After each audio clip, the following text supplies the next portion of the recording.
ശതവർഷമഥ വ്യതീത്യ സോയം നവകന്യാസമവാപ്യ ധന്യരൂപാഃ വനയാന സമുദ്യതോപി കാന്താഹൃദകൃത്വജ്ജനനോത്സുകോന്യവാത്സീത്.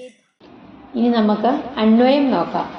അഥ സഹ അയം ശതവർഷം വ്യതീത്യ ധന്യരൂപാഃ നവകന്യാഃ സമവാപ്യ വനയാന സമുദ്യതഃ അപി കാന്താഹിതകൃത് ത്വജ്ജനോത്സുകഃ ന്യവാസീത്.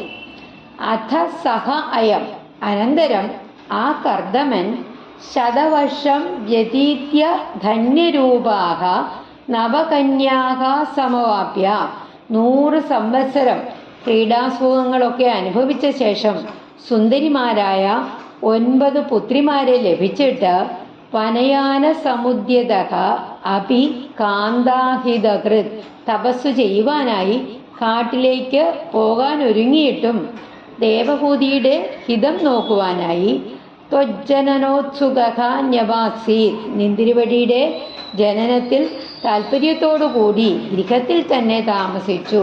കാന്താഹിതകൃത് ഈ വിശേഷണം കൊണ്ട് പുത്രിമാരുടെ വിവാഹാദി കാര്യങ്ങളും ഒരു പുത്രന്റെ ജനനവും ഭാവിയിൽ ആ പുത്രൻ ദേവഹൂതിക്ക് നൽകാനിടയുള്ള തത്വോപദേശവും സൂചിപ്പിച്ചിരിക്കുന്നു. അതായത് പിന്നീട് ആ കർദമൻ 100 സംവത്സരകാലം ഇങ്ങനെ ക്രീഡാസുഖങ്ങളൊക്കെ അനുഭവിച്ച ശേഷം സുന്ദരിമാരായ 9 പുത്രിമാരെ ലഭിച്ചിട്ട് തപസ് ചെയ്യാനായിട്ട് കാട്ടിലേക്ക് പോകാൻ പുറപ്പെട്ടിട്ടും ദേവഹൂതിയുടെ താല്പര്യം നോക്കുന്നവനായിട്ട് നിന്തിരുവടിയുടെ ജനനത്തിന് താല്പര്യം ഉള്ളവനായിട്ട് ആ ഗൃഹത്തിൽ തന്നെ താമസിച്ചു.